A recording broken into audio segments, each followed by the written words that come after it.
construction, converting the kitchen into the master bedroom, for instance, while I'm on wallpaper removal duty. The previous owner papered every wall and ceiling. Removing it is brutal, but oddly satisfying. The best feeling is getting a long peel, similar to your skin when you're peeling from a sunburn. I don't know about you, but I kinda make a game of peeling, on the hunt for the longest piece before it rips. Under a corner section of the paper in every room is a person's name and date. Curiosity got the best of me one night when I googled one of the names and discovered the person was actually missing. The missing date matching the date under the wallpaper. The next day I made a list of all the names and dates. Sure enough, each name was for a missing person, with dates to match. We notified the police, who naturally sent out the crime scene team.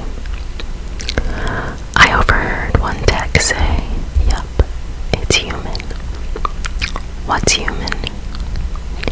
Ma'am, where's the material you removed from the walls already? This isn't wallpaper you were removing. I hate it when my brother Charlie has to go away.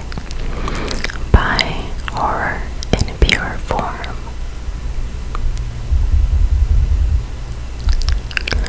I hate it when my brother Charlie has to go away. My parents constantly try to explain to me how sick he is. But I am lucky for having a brain where all the chemicals flow properly to their destinations like undammed rivers. When I complain about how bored I am without a little brother to play with, they try to make me feel bad by pointing out that his boredom likely far surpasses mine, considering he's confined to a dark room in an institution. I always beg for them to give him one last chance. Of course, they did at first. Charlie has been back home several times, each shorter in duration than the last. Every time, without fail, it all starts again. The neighborhood cats with gouged out eyes showing up in his toy chest. My dad's razors found dropped on the baby slide in the park across the street. Mom's vitamins replaced by bits of dishwasher tablets. My parents are hesitant now, using last chances sparingly. They say his disorder makes him charming, makes it easy for him to fake normalcy and to trick the doctors who care for him into thinking he is ready for rehabilitation. That I will just have to put up with my boredom if it means staying safe from him. I hate it when Charlie has to go away.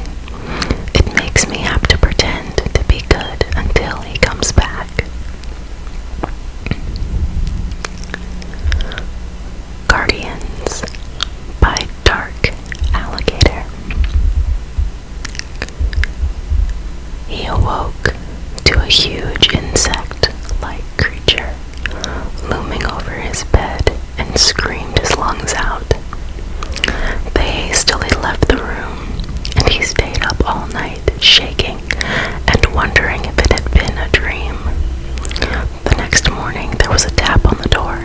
Gathering his courage, he opened it to see one of them gently place a plate filled with fried breakfast on the floor, then retreat to a safe distance.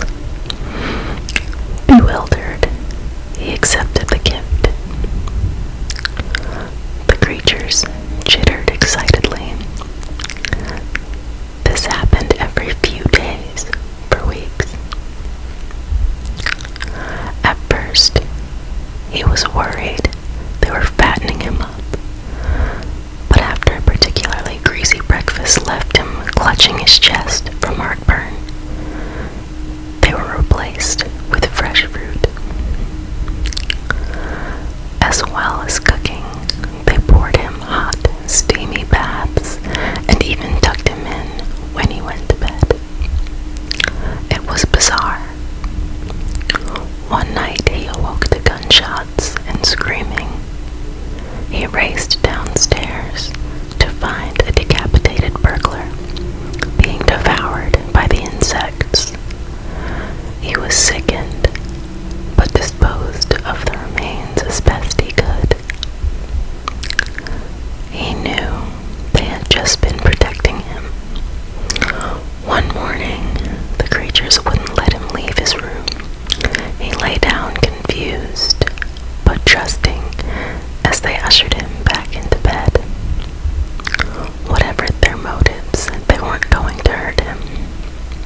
insects chittered as he spasmed and moaned.